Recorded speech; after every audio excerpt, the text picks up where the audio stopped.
Kita mulai saja. Assalamualaikum warahmatullahi wabarakatuh. Waalaikumsalam warahmatullahi wabarakatuh. Untuk semester ini saya akan mengajar mengenai akuntansi manajemen ya.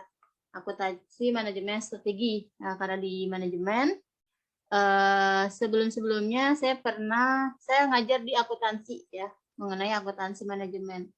Nah, di sini untuk akuntansi manajemen kita ada 14 kali pertemuan ya. Jadi nanti di pertemuan ke-7 kita di pertemuan 7 kita di pertemuan 8-nya ada UTS. Nah, nanti di akhir kita ada UAS. Nah, tadi sebelum saya bilang tadi, nanti setiap pertemuan saya akan ada selalu tugas. Jadi untuk penilaian di saya itu ada 4 poin. Pertama, kalian harus perhatikan absensi ya.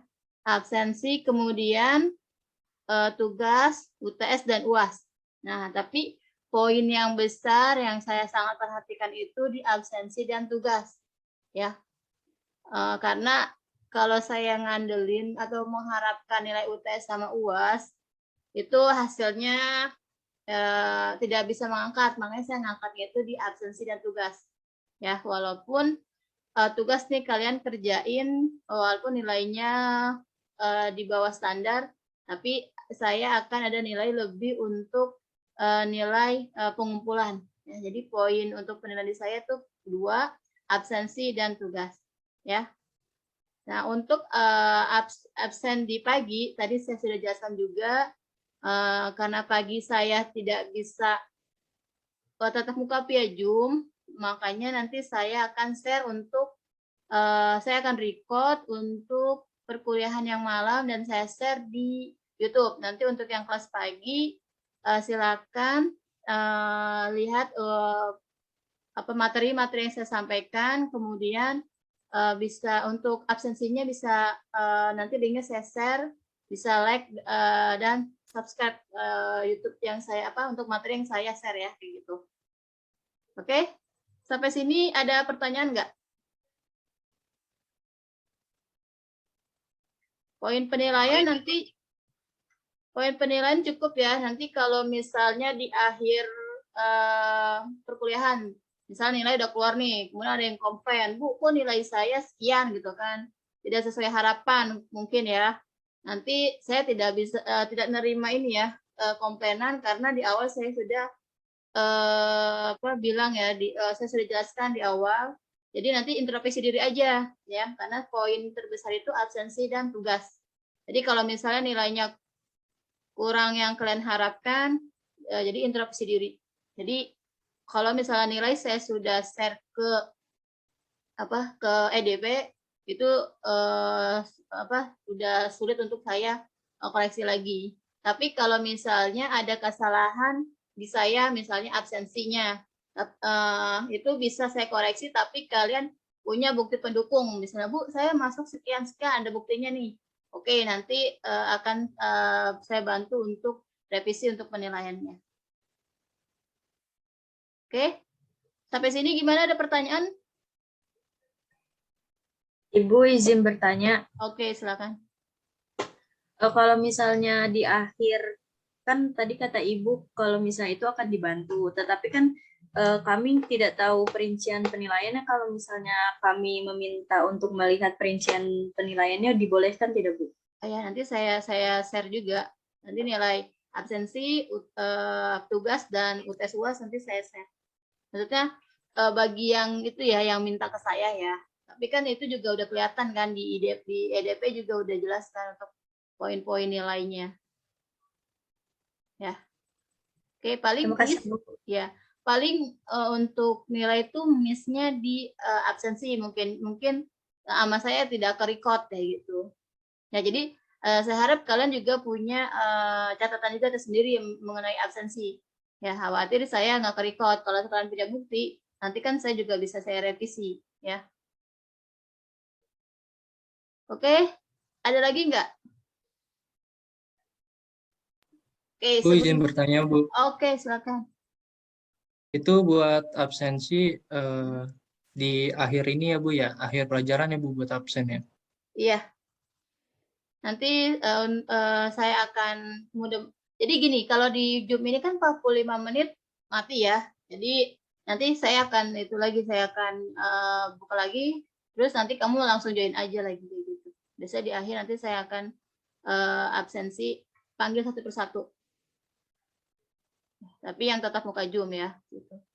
Oke, sebelum saya mulai mengenai mata kuliah akuntansi manajemen, saya akan memperkenalkan diri saya. Nama saya Imas Kismana ya. Saya di UMT sudah 2016, sudah hampir 5-6 tahun di UMT mengajar, tapi saya hanya mengajar di kelas malam ya, karena paginya saya ada kegiatan, jadi tidak bisa mengajar di kelas pagi.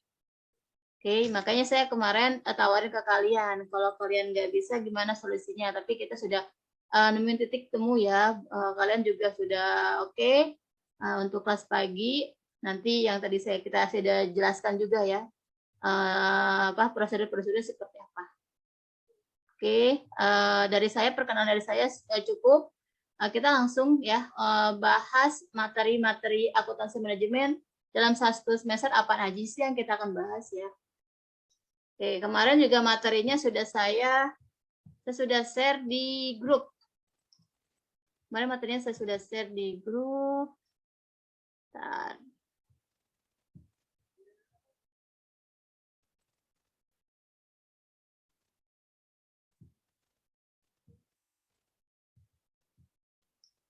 Bentar ya, di sini saya ada ini.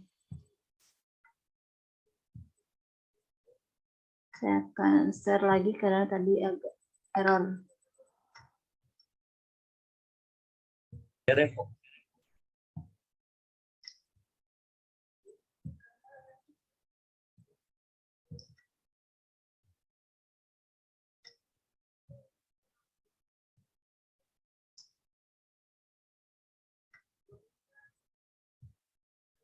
Di kalian kelihatan nggak ya apa yang saya share?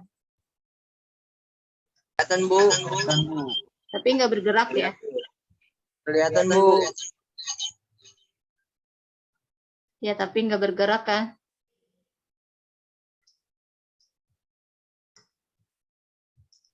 Kosong Bu. Oke, bentar.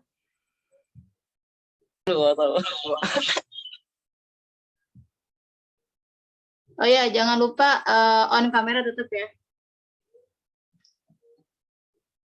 Kenapa nih? Oke. Oke ya. Ini ada 13, insya Allah ada 13 bab yang kita bahas dalam satu semester ini mengenai akuntansi manajemen ya, atau akuntansi manajemen strategis. Pertama, saya akan bahas mengenai peran akuntansi dalam manajemen strategis seperti apa. Kemudian juga nanti saya akan menjelaskan mengenai apa itu akuntansi manajemen ya. Terus klasifikasi dan perilaku biayanya seperti apa di pertemuan kedua. Kemudian di pertemuan ketiga kita bahas mengenai analisa biaya, volume, dan laba. Oke, sebelumnya saya lanjut. Kalian pernah dengar akuntansi manajemen sebelumnya?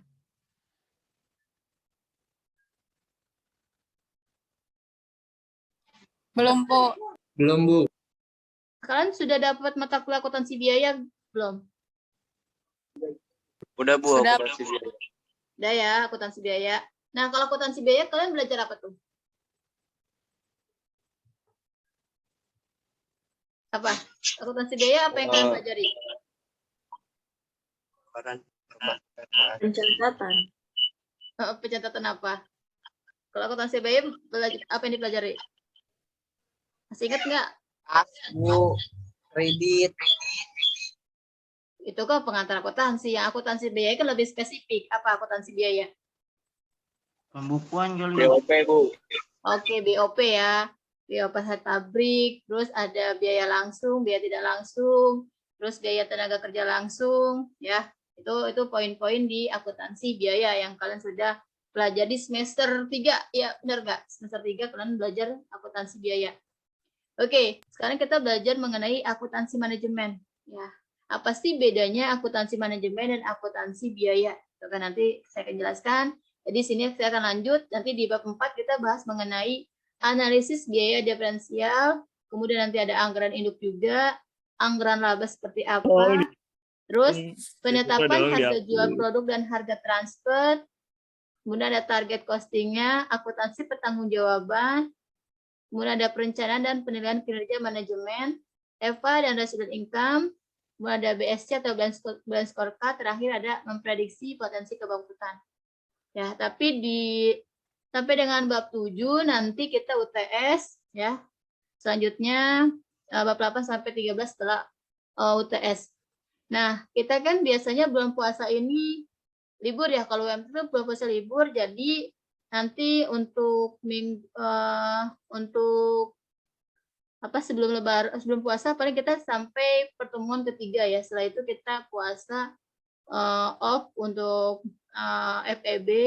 Nanti lanjut lagi setelah Lebaran kita bahas bab 4 atau analisis biaya diferensial. Oke.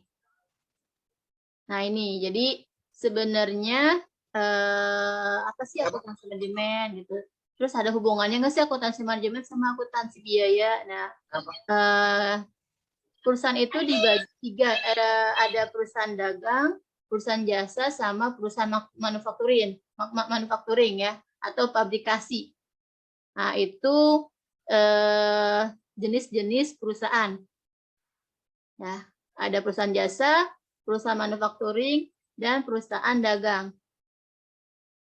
Coba bisa ngebedain nggak apa sih itu perusahaan jasa, dagang, sama perusahaan manufacturing? Bayu mana Bayu? Baik. Iya, Bu.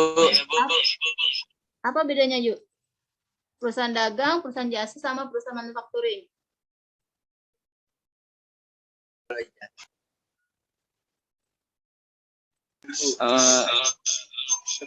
Kurang begitu paham, Bu. Oke, ada yang tahu nggak apa sih bedanya perusahaan jasa itu apa, perusahaan dagang itu apa, perusahaan manufacturing itu apa? Ada yang tahu silakan. Yang tahu? Masa nggak ada yang tahu nih dari berapa? Perusahaan jasa itu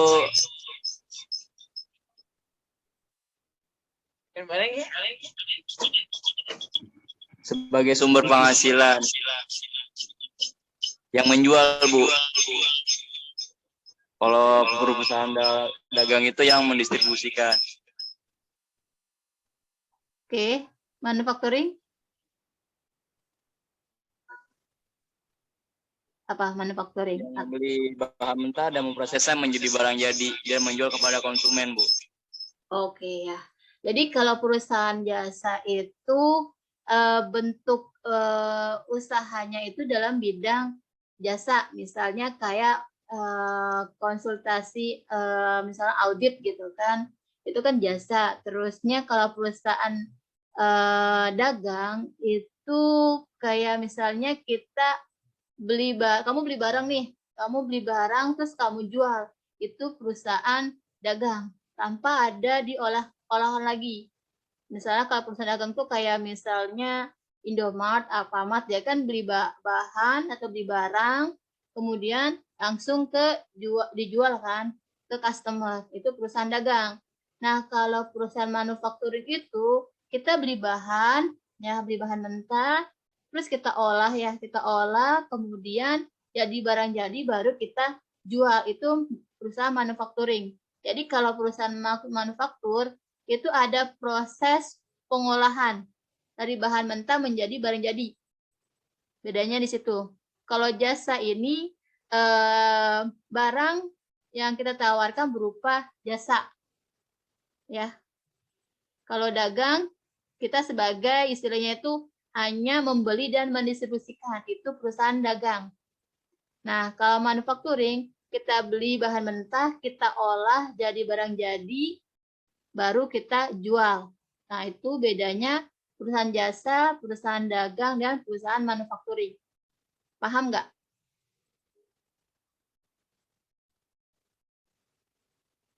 Nah, untuk perusahaan jasa, selain konsultasi ya, banyak kan konsultasi kayak konsultasi audit, terus jasa misalnya pembuatan akte tanah, itu kan perusahaan jasa ya. Ada lain nggak contohnya selain yang tadi saya sebutkan untuk perusahaan jasa? Ada lagi nggak yang kalian ketahui?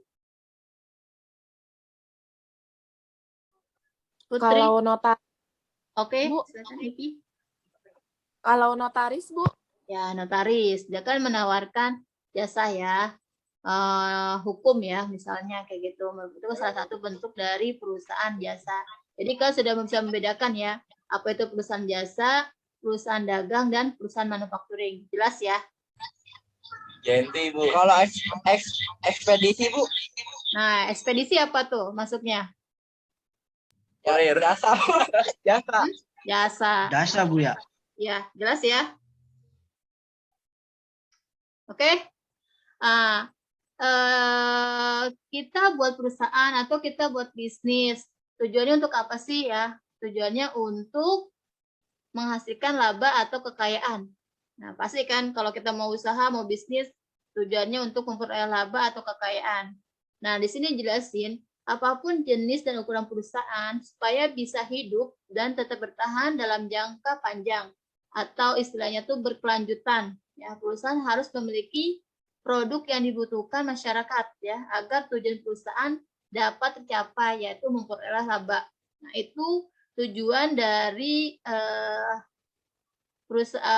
didirikannya suatu perusahaan atau usaha. Ya, pasti untuk memperoleh laba, untuk berkelanjutan, untuk bisa bertahan hidup dalam jangka panjang. Nah, itu salah satu tujuan dibentuknya suatu usaha atau bisnis atau perusahaan. Oke. Ada nggak tujuan lain dibentuknya suatu usaha atau perusahaan selain memperoleh laba? Ada nggak?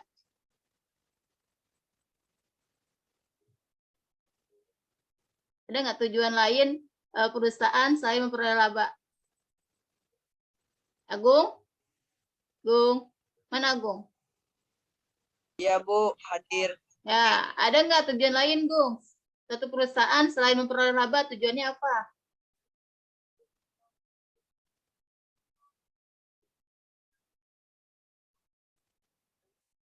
Cari keuntungan, Bu. Tadi pertanyaan saya apa, Gung?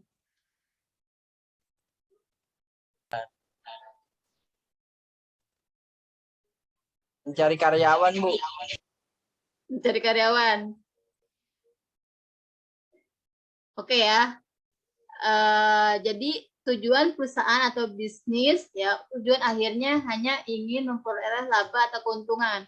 Kalau mencari karyawan itu suatu cara atau proses di perusahaan untuk memperoleh laba dengan cara mencari karyawan misalnya yang berkualitas ya, untuk mendapatkan apa? Untuk mendapatkan atau memperoleh laba atau kekayaan si perusahaan tersebut ya. Jadi tujuan perusahaan ya satu-satunya hanya ingin memperoleh laba atau keuntungan atau kekayaan dan dapat hidup atau bertahan hidup yang berkepanjangan. Itu ada tujuan dari suatu perusahaan atau tujuan ketika kalian ingin melakukan suatu bisnis atau usaha. Nah, kemudian yang harus diperhatikan adalah gimana sih caranya untuk menciptakan kekayaan atau memperoleh laba. Apa aja sih yang harus dimiliki si perusahaan tersebut? Apa aja yang harus dilaksanakan si perusahaan tersebut untuk memperoleh kekayaan? Nah, kalau kamu nih ya jadi pengusaha, kalau kamu mau kamu bikin usaha nih, kemudian kamu mau memperoleh keuntungan, apa aja yang harus kamu lakuin? Apa yang kamu lakukan? Mempromosikan produk, Bu. Oke. Terus? Harus punya barangnya, Bu. Pasti. Meningkatkan nilai jual, Bu. Dengan cara? Gimana meningkatkan gimana caranya? Tadi Dengan siapa? cara meningkatkan kualitas. Menciptakan produk yang berkualitas. Oke. Kalau misalnya kalian punya produk yang berkualitas nih. Oke, berkualitas. Tapi pangsa pasar kalian tidak memerlukan kekualitasan barang tersebut. Misalkan produk yang kalian tawarkan berkualitas tapi harganya tinggi. Itu gimana tuh? Itu gimana solusinya? Apa yang harus Cari kalian yang, Pas- cari yang target biasa-biasa pasarnya, aja, Bu. Bu. Nah, berarti yang harus diperhatikan pangsa pasarnya dulu kan sebelum kalian mau mempromosikan ya barang kalian tersebut. Jadi jelas nih pangsa pasar kemana nih? Kalian buat produk, tapi kalian harus memperhatikan juga pangsa pasar seperti apa. Kalau misalnya pangsa pasarnya tidak sesuai dengan produk yang kalian tawarkan, nah susah juga untuk memperoleh laba atau kekayaan. Jadi hal yang ya, di sini ada 3 kegiatan utama ya. Pertama, kalian harus mendesain produk dan jasanya sesuai dengan kebutuhan pelanggan, ya, atau sesuai dengan pangsa pasar yang kalian sudah survei misalnya, atau kalian sudah melakukan studi kelayakan bisnisnya atau SKB-nya. Oh ini layak nih kita melakukan bisnis. Kemudian kalian desain produknya sesuai dengan kebutuhan pelanggan. Itu hal yang pertama yang harus kalian lakukan. Kedua, kalian membuat produk dan jasa secara cost efektif.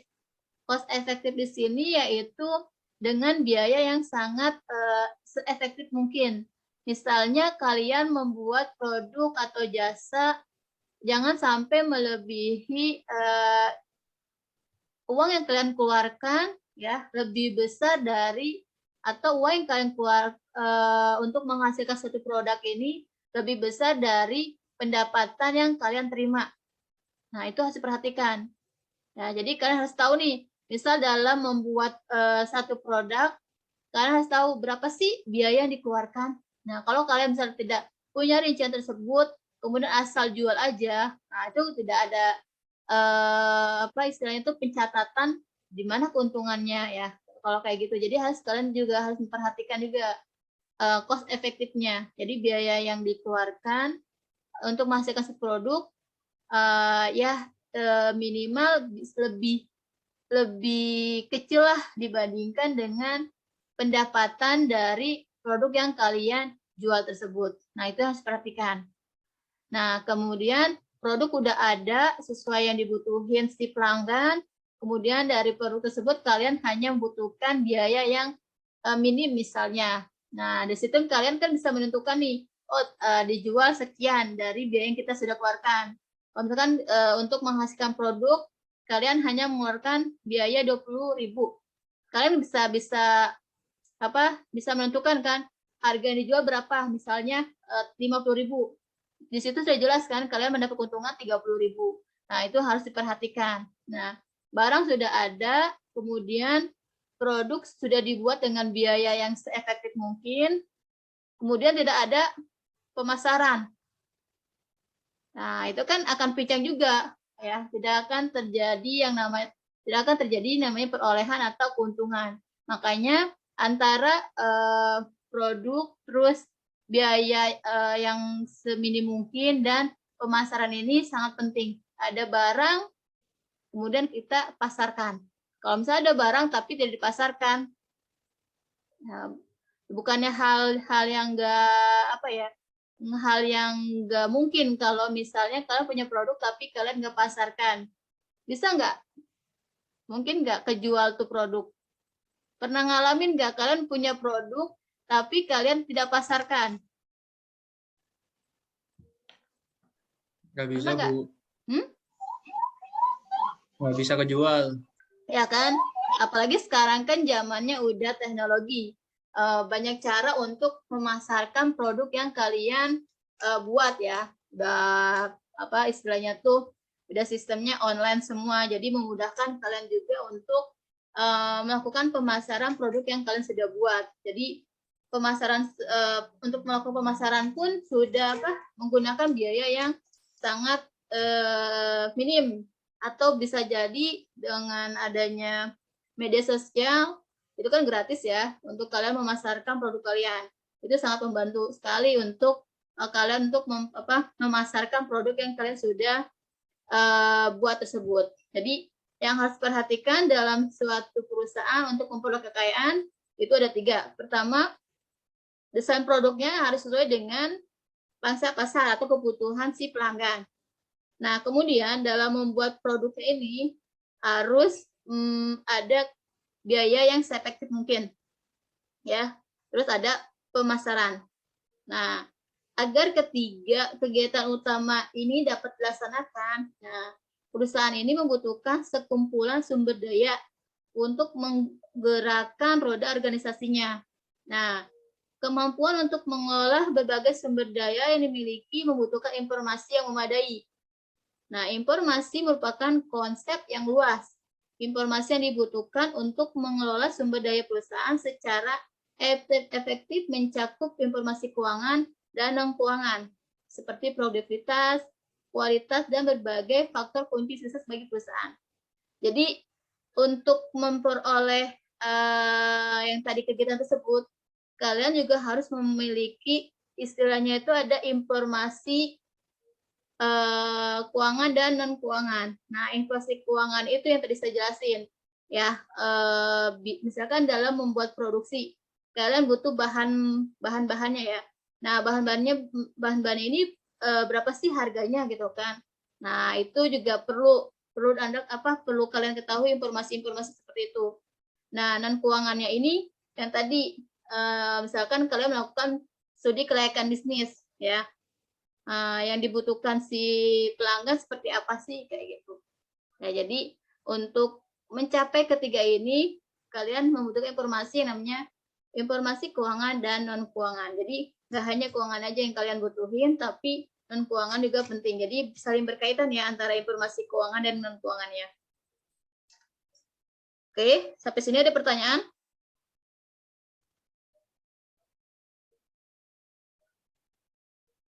Oke, nah sekarang kita bahas mengenai akuntansi manajemen. Apa sih itu akuntansi manajemen? Akuntansi manajemen adalah sistem akuntansi di mana informasi yang dihasilkan ditujukan kepada pihak-pihak internal organisasi atau internal perusahaan. Siapa itu internal perusahaan? Itu ada manajer keuangan, produksi, pemasaran, ya, dan sebagainya sebagai pengambil keputusan internal organisasi. Ini akuntansi manajemen. Ya. Nah, terus akuntansi biaya itu ada di mana sih? Nah, itu apa bedanya akuntansi manajemen dengan akuntansi biaya? Coba kalau menurut kalian apa bedanya akuntansi manajemen dan akuntansi biaya?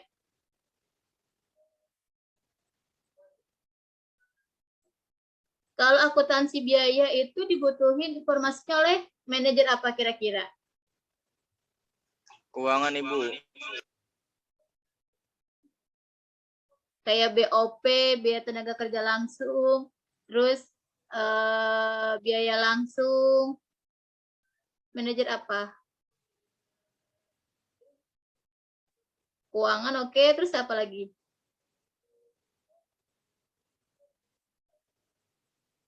Produksi ya. Jadi manajer produksi juga butuh yang namanya akuntansi biaya. Jadi apa sih bedanya akuntansi manajemen dengan akuntansi biaya?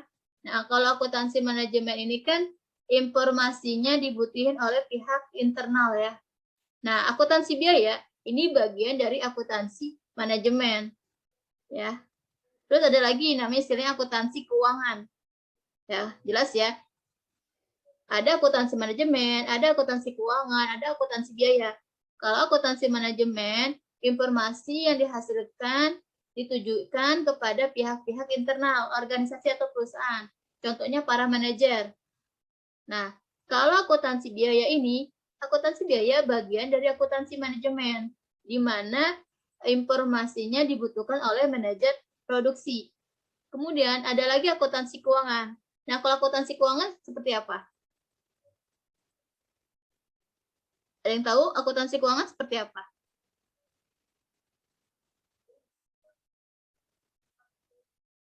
HPP, Bu. Seperti apa akuntansi keuangan? Siapa tadi yang jawab? Jurnal umum, neraca, Oke, jurnal umum itu bagian-bagian dalam akuntansi keuangan. Nah, informasinya siapa yang membutuhkan kalau akuntansi keuangan?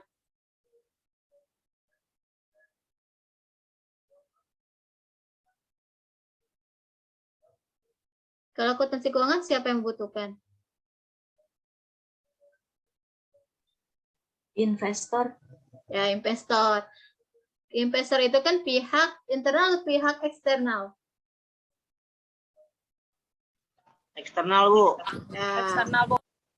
Jadi yang bedain antara akuntansi manajemen dan akuntansi keuangan, kalau akuntansi manajemen ini informasi yang dibutuhkan oleh pihak internal, yang tadi saya bilang. Sedangkan untuk akuntansi keuangan, informasinya dibutuhkan oleh pihak eksternal. Contoh investor tadi ya. Investor kenapa membutuhkan akuntansi keuangan gitu kan? Contoh kamu punya uang banyak nih, kamu mau menginvestasikan dana kamu ke suatu perusahaan. Kemudian kamu pasti butuh dong yang namanya bentuk laporan keuangan. Ya, sebagai investor, kamu nggak mau dana kamu rugi nanti akhirnya ya kalau kalian tidak melihat seperti apa sih laporan keuangannya. Ya, jadi kalau misalnya kalian tidak memperhatikan laporan keuangannya, kalian menginvestasikan di dana kalian, terus kalian cuek dan memperhatikan laporan keuangannya. Kalian nggak tahu isi laporan keuangan seperti apa. Ternyata laporan keuangannya ini minus, ya kan? Nanti kan kalau misal minus, terus akan mengalami kerugian. Yang rugi siapa? Kalian kan sebagai investor. Ya, makanya investor juga atau pihak eksternal memerlukan yang namanya akuntansi keuangan. Terus siapa lagi yang membutuhkan akuntansi keuangan? Kreditor. Ya, kreditor, mahasiswa juga mahasiswa. Biasanya mahasiswa yang ini ya, yang ngambil jurusan keuangan, dia membutuhkan bentuk laporan keuangan satu perusahaan untuk tugas akhirnya. Ya, jadi itu yang membedakan antara akuntansi manajemen dan akuntansi keuangan. Paham ya? Bedanya akuntansi manajemen dengan akuntansi keuangan? Paham nggak? Reva mana Reva? Saya, Bu. Ya, apa Reva bedanya akuntansi manajemen sama akuntansi keuangan, Rev? Kalau akuntansi manajemen tuh dia mengaturnya kinerja secara menyeluruh. Tapi kalau akuntansi keuangan lebih ke keuangannya, Bu. Laporan keuangannya. Oke, dari segi informasi gimana? Gimana, Bu? Dari segi informasi bagaimana? Antara akuntansi manajemen sama akuntansi keuangan. Kalau akuntansi manajemen kan untuk internal. Kalau akuntansi keuangan untuk eksternal.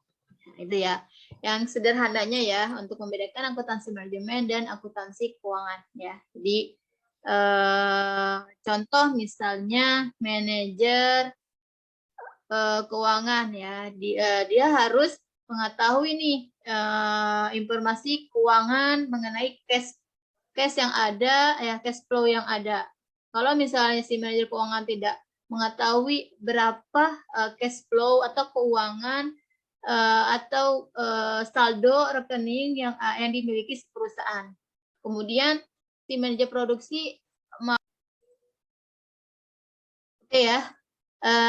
Tadi Reva sudah menjelaskan ya keputus apa sih bedanya akuntansi manajemen dengan akuntansi keuangan, akuntansi manajemen dan akuntansi keuangan.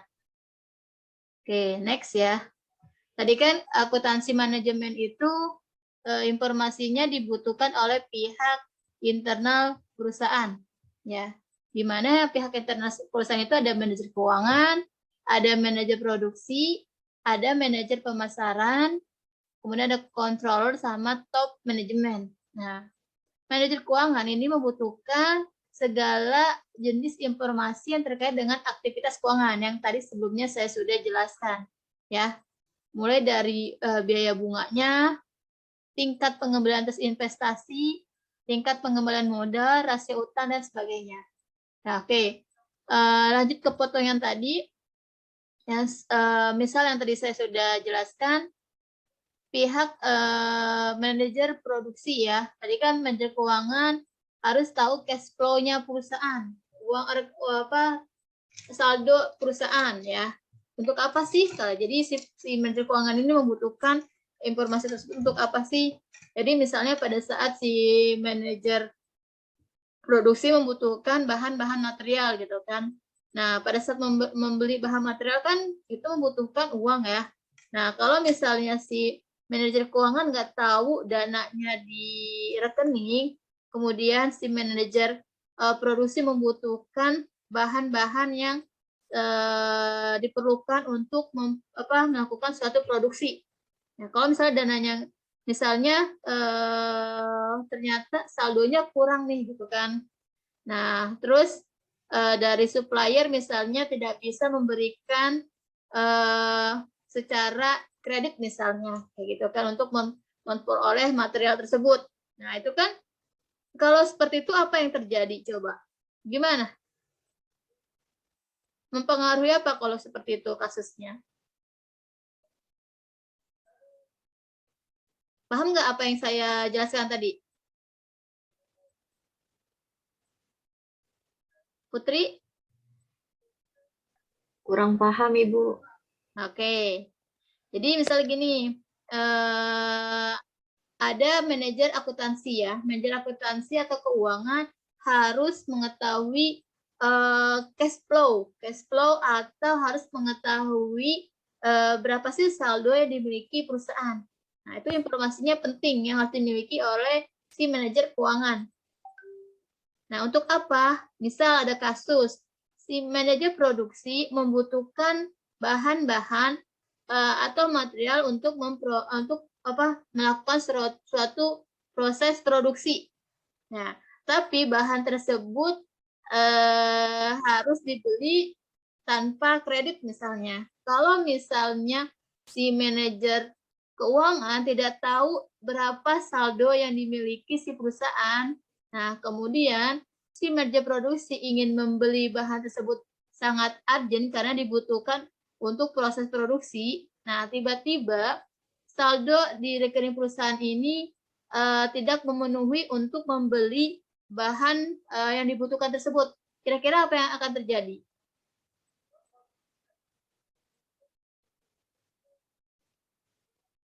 Kira-kira gimana? Kira-kira apa nggak terjadi, Put?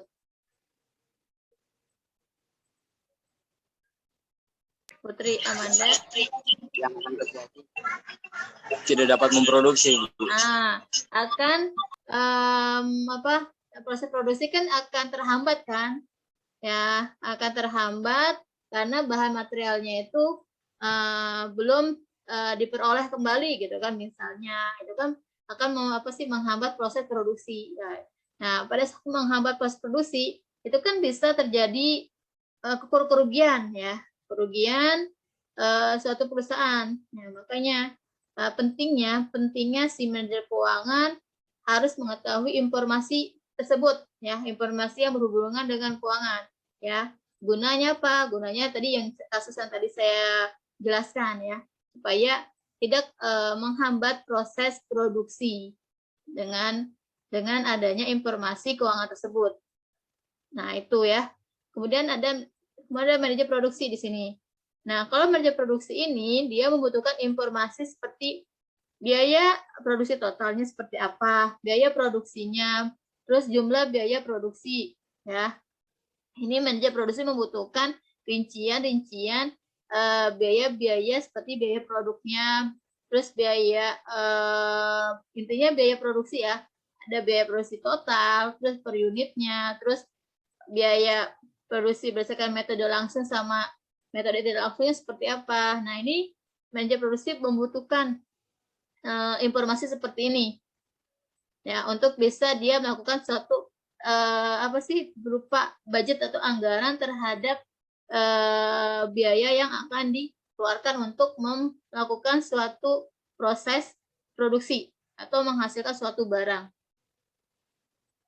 Nah, kemudian manajer pemasaran. Nah, kalau manajer pemasaran ini dia membutuhkan informasi sebagai penetapan harga jual produk ya.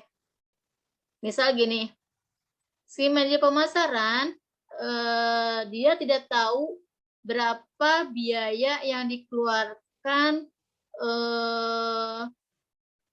dalam menghasilkan satu produk misalnya. Dia kan butuhkan untuk melakukan penetapan harga, dia harus tahu nih biaya yang dikeluarkan untuk dalam menghasilkan satu barang ini yang akan dijual berapa. Kalau misalnya si manajer pemasaran tidak mengetahui biaya yang dikeluarkan, otomatis kan dalam penetapan harga akan mempengaruhi. Misalnya dia tidak mengetahui ternyata dalam memproses suatu barang ini dia jual, dia menetapkan harga misalnya 2.000 gitu kan. Kemudian dia tidak melihat tuh biaya yang dikeluarkan untuk untuk memproduksi suatu barang. Nah, ternyata dalam menghasilkan satu barang yang dijual tersebut misalnya 3.000, otomatis kan perusahaan akan mengalami namanya kerugian 1.000. Kayak gitu. Itulah pentingnya si manajer pemasaran untuk mengetahui berapa sih biaya yang dikeluarkan untuk menghasilkan suatu barang. Gunanya untuk apa? Untuk melakukan penetapan harga jual produk. Ya, tujuannya untuk apa? Untuk memperoleh keuntungan atau kekayaan. Itu fungsi dari akuntansi manajemen ya. Jadi masing-masing manajer membutuhkan informasi-informasi tersebut. Ya, tujuannya tadi balik lagi memperoleh keuntungan atau laba. Tidak serta-merta atau tidak asal misalnya si manajer pemasaran untuk melakukan penetapan harga. Kalau misal asal kan kita nggak tahu ternyata biaya yang dikeluarkannya lebih besar dari penetapan harga yang dilakukan oleh si manajer pemasaran. Nah, kemudian controller, kalau controller lebih ke istilahnya ini pengawasan ya. Pengawasan ini bisa dilakukan dengan cara melakukan suatu budgeting atau rencana ya. Jadi kita misalkan si manajer keuangan, dia harus punya budget atau anggaran dalam mengeluarkan uang per hari misalnya. Kalau misalnya dia tidak ada anggarannya, nah itu kan tidak ada pengawasannya atau kontrol di situ. Nah, kalau misalnya tidak ada kontrol terhadap cash flow yang ada di perusahaan, nah bisa mengakibatkan yang namanya kerugian juga. Jadi penting informasi-informasi akuntansi manajemen ini dibutuhkan oleh pihak manajer keuangan sebagai kontrol atau pengawasan. Nah, kalau top manajemen, ini lebih sebagai pengambilan keputusan ya. Dia membutuhkan informasi-informasi akuntansi manajemen untuk pengambilan keputusan yang tepat. Nah, jadi penting sekali, bermanfaat sekali, sangat signifikan sekali akuntansi manajemen ini dibutuhkan oleh pihak-pihak internal suatu perusahaan. Oke, sampai sini ada pertanyaan?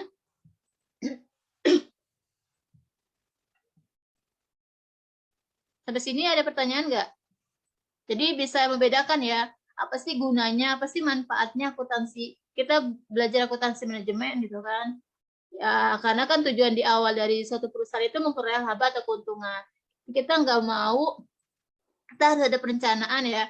Manajemen itu kan istilahnya mengatur ya, mengatur untuk menghindari hal-hal yang dapat mengurugikan suatu bisnis atau suatu perusahaan. Nah, itu salah satu fungsinya. Oke, sampai sini ada pertanyaan, silakan. Nah, kemudian kalau tidak ada, di sini ada informasi keuangan yang disediakan untuk masing-masing ya, untuk masing-masing fungsi utama manajemen. Pertama ada manajemen strategis. Nah, kalau manajemen strategis ini yaitu merupakan upaya pengembangan posisi kompetitif. Ya, jadi posisi persaingan perusahaan di tengah persaingan usaha. Nah, jadi harus ada strateginya. Karena kan dalam satu bisnis atau usaha tidak hanya kalian berdiri sendiri. Beda dengan perusahaan yang monopoli ya, yang tidak punya pesaing. Kalau kalian mendirikan usaha dan banyak sekali kompetitif, kalian harus punya istilahnya itu manajemen strategi. Nah, di sini sementara strategi ini adalah perangkat, tujuan, dan rencana tindakan yang spesifik. Ya, yang apabila dicapai akan memberikan keunggulan kompetitif yang diharapkan. Nah, manajemen strategi meliputi pengidentifikasian dan pengimplementasian tujuan dan rencana tindakan tersebut. Nah, untuk manajemen strategi, ini membutuhkan informasi keuangan untuk membuat keputusan strategi yang tepat berkaitan dengan pemilihan produk, metode produksi, dan saluran pemasaran. Nah, ini fungsi utama si manajemen ya. Pertama itu ada sebagai manajemen strategis. Yang tadi saya sudah bilang juga, posisinya ini kompetitif ya, karena banyak sekali kan perusahaan-perusahaan yang misalkan kita produksi A gitu kan.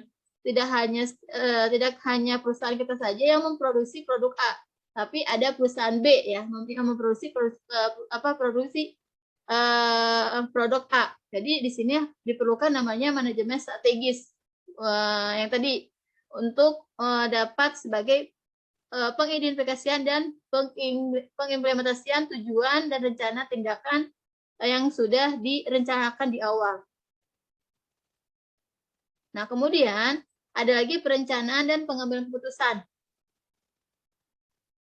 Ya, jadi selain manajemen strategis, kemudian juga sebagai perencanaan dan pengambilan keputusan. Nah, kalau perencanaan dan pengambilan keputusan ini terdiri dari penganggaran serta perencanaan laba.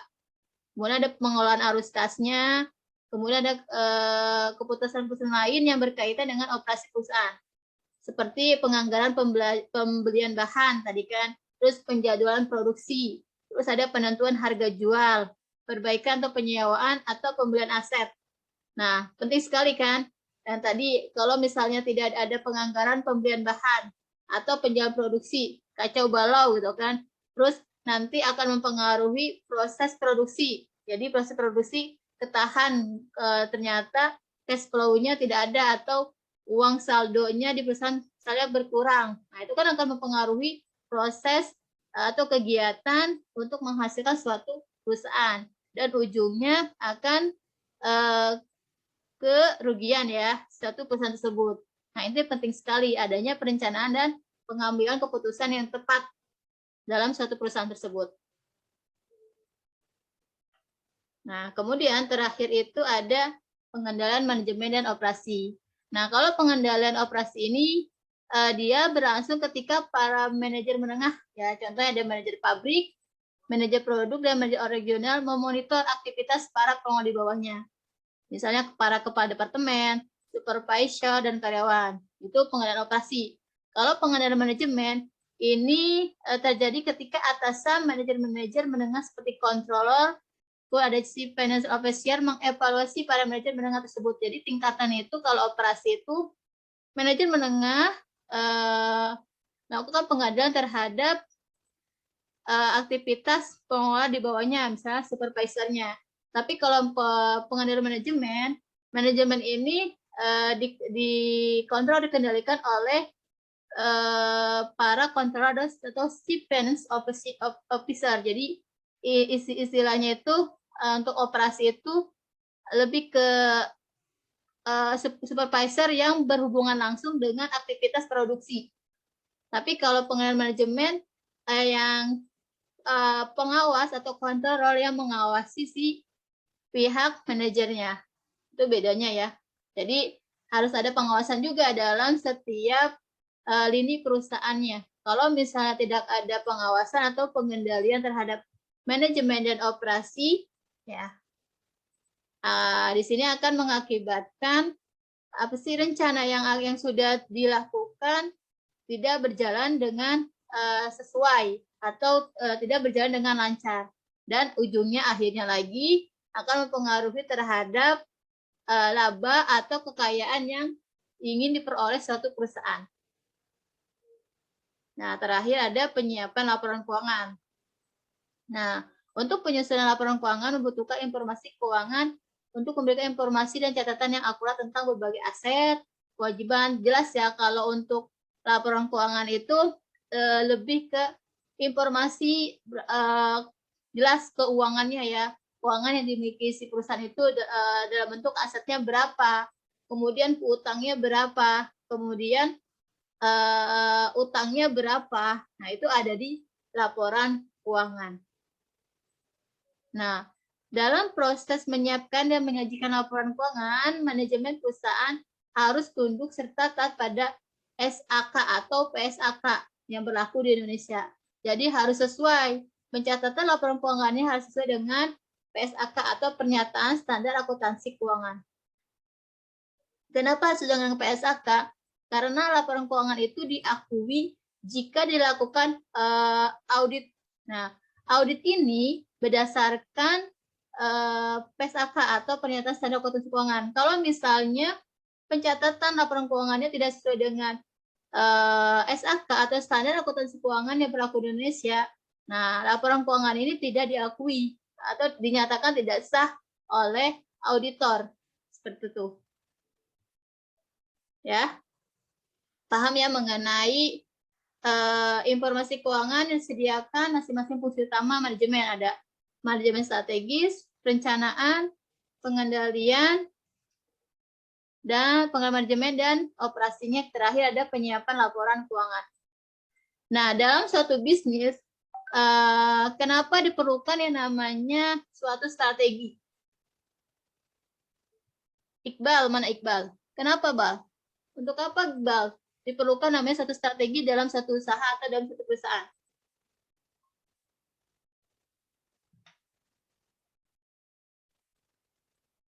Mana Iqbal?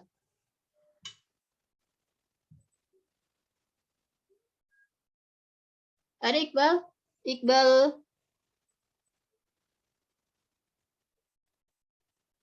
Bal? Kenapa, Bu?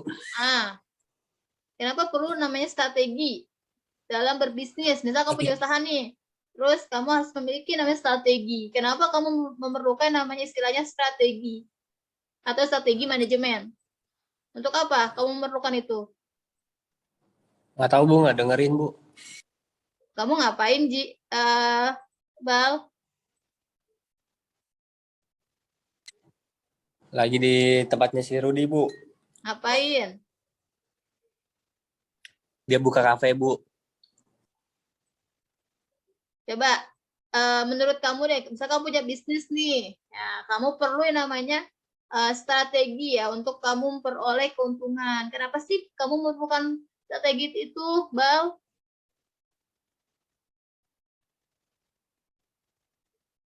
Kenapa, Kenapa, Bu? Bal?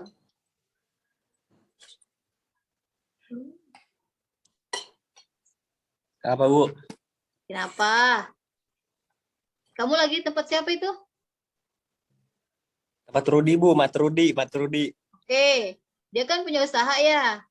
Pasti kan dia bikin istilahnya tuh strategi-strategi dalam usaha atau berbisnis ya. Kenapa sih perlu namanya strategi manajemen dalam usaha atau bisnis atau dalam perusahaan? Kenapa? Menurut pendapat saya ya, Bu ya. Iya. Oh, kalau salah nggak apa-apa kan, Bu? Nggak apa-apa, nggak dosa. Oke, Bu. Aduh, teman saya nelpon lagi, Bu. Supaya tidak bangkrut, Bu. Oke, kamu melakukan strategi supaya tidak bangkrut. Terus apa lagi?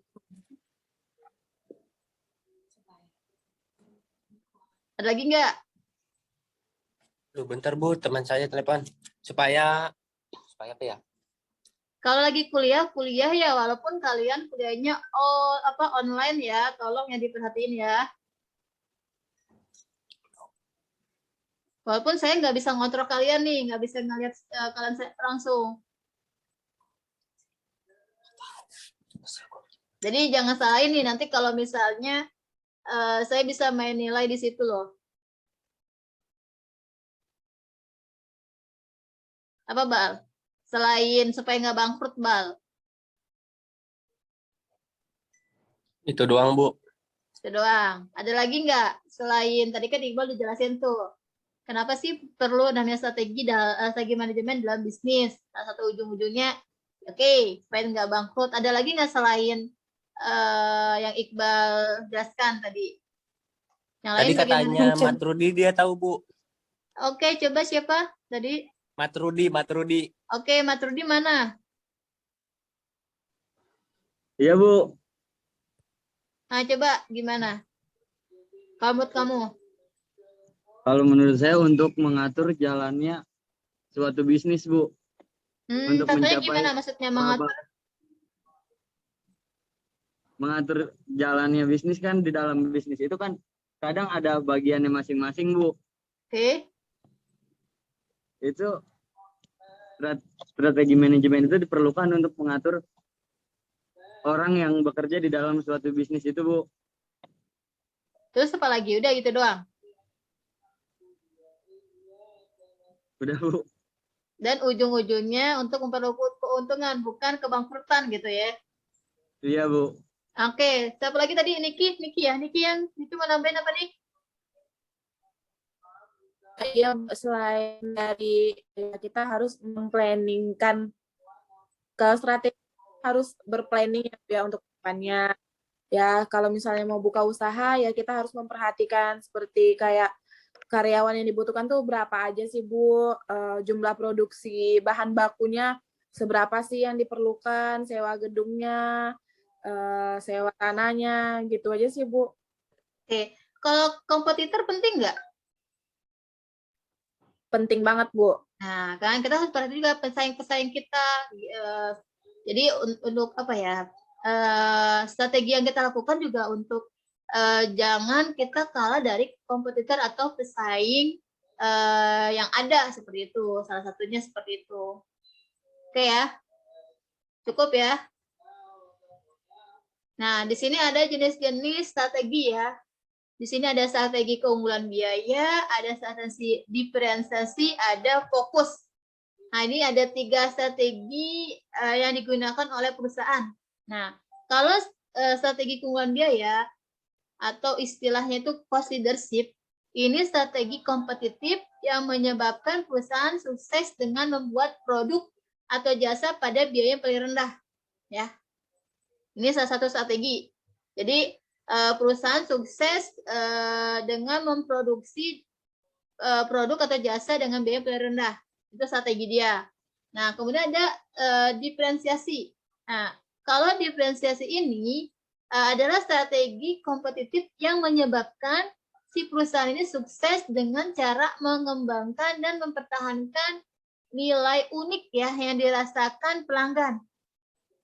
Strategi ini mengimplementasikan dengan cara menciptakan persepsi pelanggan bahwa produk yang dihasilkan perusahaan tersebut bersifat unik dalam hal tertentu yang penting. Nah, biasanya kualitas yang lebih tinggi. Jadi kalau diferensiasi ini kalian memproduksi suatu produk dengan strategi produk yang kalian hasilkan ini unik ya, beda dengan produk-produk yang lain dan memiliki kualitas yang lebih tinggi. Ini strateginya, diferensiasi namanya. Nah, ada lagi fokus. Nah, kalau fokus yaitu strategi kompetitif yang menyebabkan perusahaan sukses dengan cara memusatkan perhatian pada segmen pasar spesifik. Nah, kalau ini nih, kalau si fokus dengan cara memberikan target pada perusahaan. Misalnya, jadi lebih ke apa ya? Lebih ke segmen pasar tertentu kalau fokus nih. Misalnya jenis pelanggan tertentu, lini produk tertentu, dan geografi tertentu. Nah, kalau fokus, misal kamu mau produksi pakaian dingin gitu ya, misalkan jas gitu, jas dingin, geografi tertentu, misalnya di daerah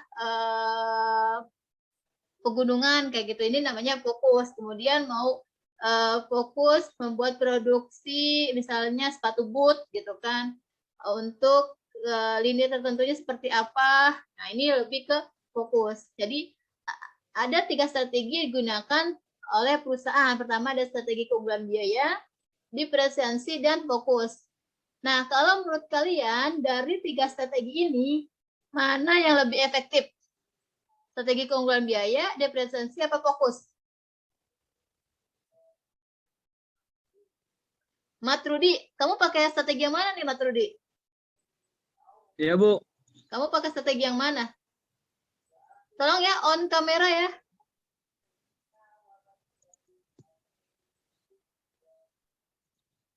Halo, Mat Rudi, Ya, Bu. kamu Iya. pakai strategi yang mana? Ini kan teorinya nih, kamu kan prakteknya ya. Kamu pakai strategi yang mana, Mas?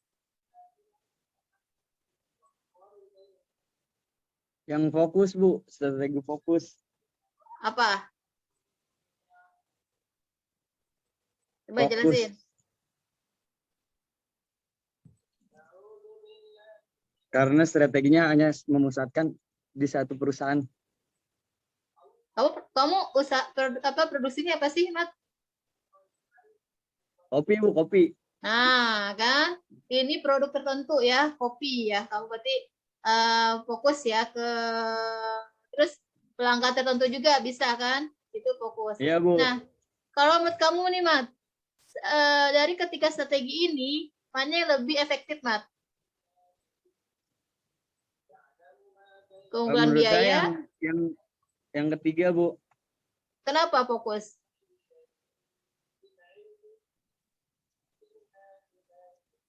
Karena bisa memfokuskan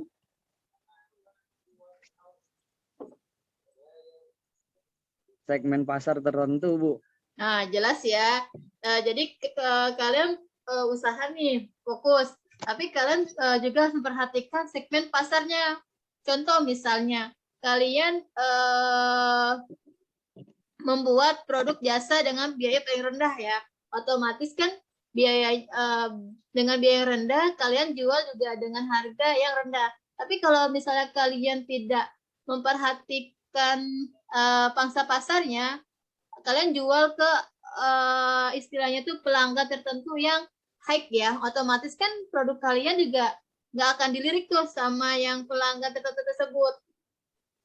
Ya, kemudian juga diferensiasi juga sama juga unik, tapi kalau misalnya pangsa pasarnya tidak kena, nah itu juga akan mempengaruhi produk kalian.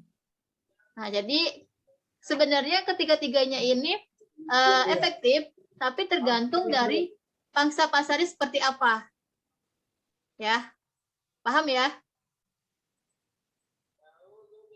Paham ya maksud saya ya?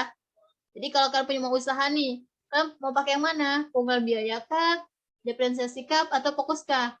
Silakan, boleh. Itu ketiga-tiganya efektif, tapi telah perhatikan juga pangsa pasar seperti apa. Kalau kalian tidak memperhatikan segmen pasarnya, ya kemungkinan hal yang kalian tidak inginkan itu bisa terjadi. Jadi kenapa perlu namanya survei atau istilahnya itu SKB atau studi kelayakan bisnis ya. Itu perlu kalian sebelum kalian terjun ke atau melakukan satu bisnis. Kalian perlu melakukan namanya studi kelayakan bisnis. Ya, paham ya? Oke. Sampai sini nah ini contoh ya. Nih, si Jawa Pos. Jawa Pos masuk ke strategi yang mana nih Jawa Pos? Fokus, Bu. Kenapa fokus? Karena dia hanya fokus mengantar paket surat, Bu. Emang ini paket surat? Coba dibaca lagi strategi Jawa Pos.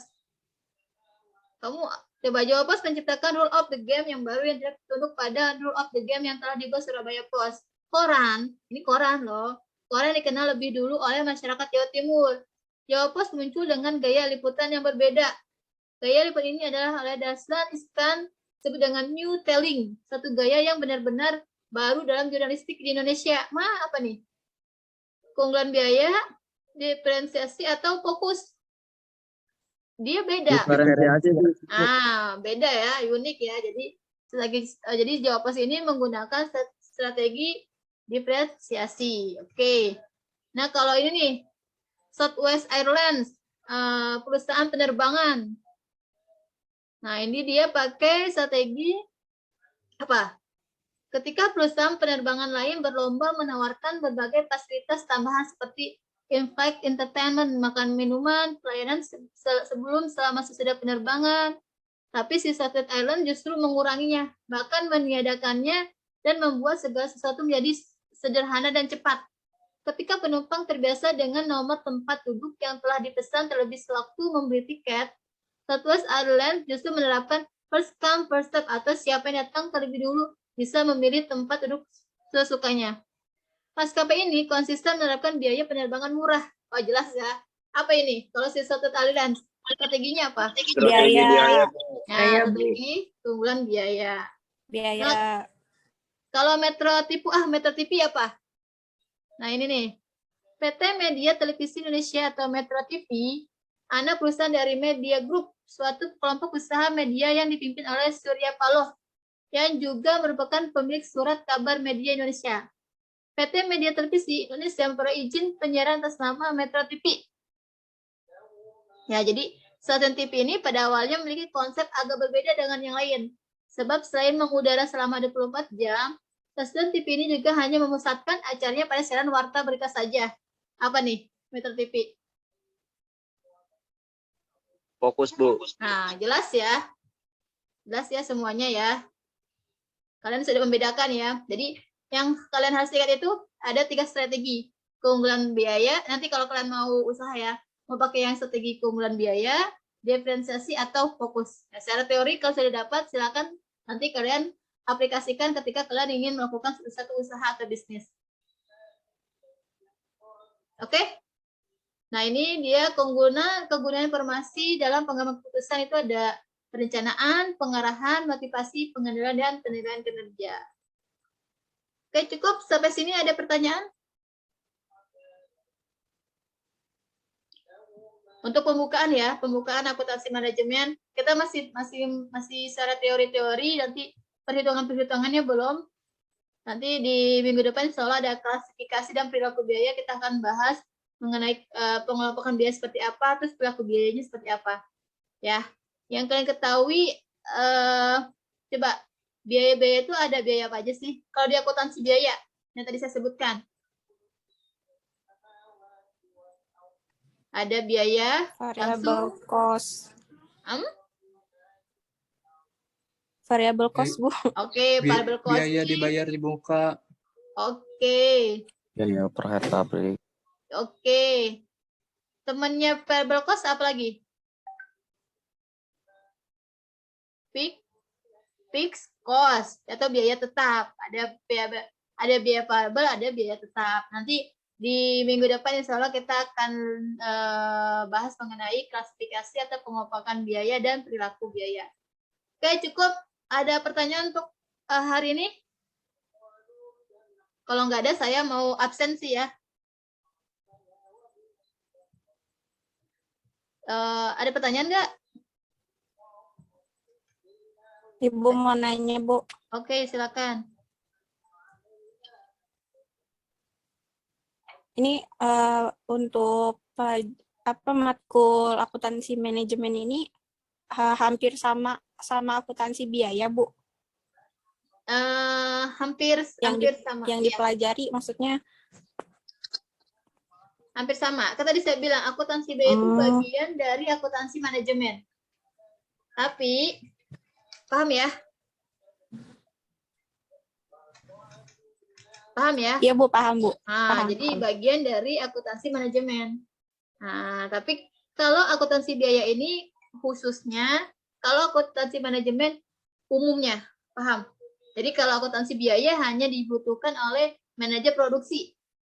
Tapi kalau akuntansi manajemen itu ada manajer keuangan, kemudian ada manajer produksi juga, terus manajer pemasaran, manajer HR juga, itu membutuhkan informasi akuntansi manajemen.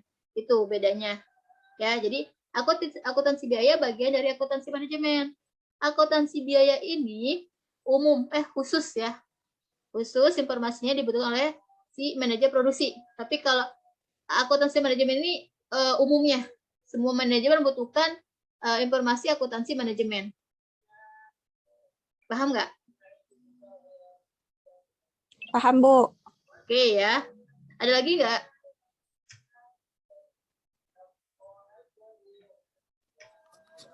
Untuk Zoom-nya setiap pertemuan jam segini ya, Bu. Mulainya jam 8. Iya, kita kan jam kedua kan?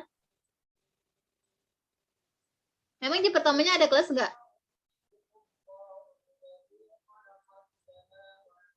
Untuk hari Jumat nggak ada, Bu. Oh, kalian mau maju? Mau di jam pertama?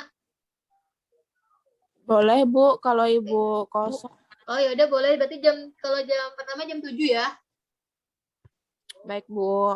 Oke, sip. Baik, Bu. Ya, ada lagi nggak? Kalau Cukup, ada, Bu. oke. Septian Adi Nugraha mana? Mana Septian? On cam ya? Ya, Bu. Saya, Bu. Oke.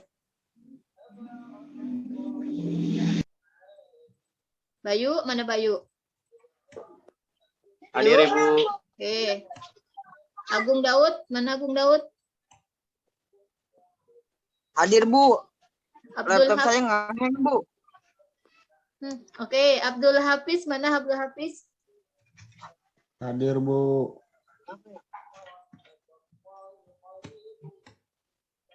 Jukrillah, ada Jukrillah. Ada, Bu. Ada, Bu. Mana Jukrillah? Hadir. Ya, Bu. Wildan, mana Wildan? Ada, Bu. Ada. Ya. Sebenarnya saya mau tuh kalian presentasi. Nanti tugas lah. Nanti saya ingin kalian tuh presentasi. Muhammad Taufik. Hadir, Bu. Tapi karena kita Zoom-nya itu 45 menit mati, 45 mati jadi agak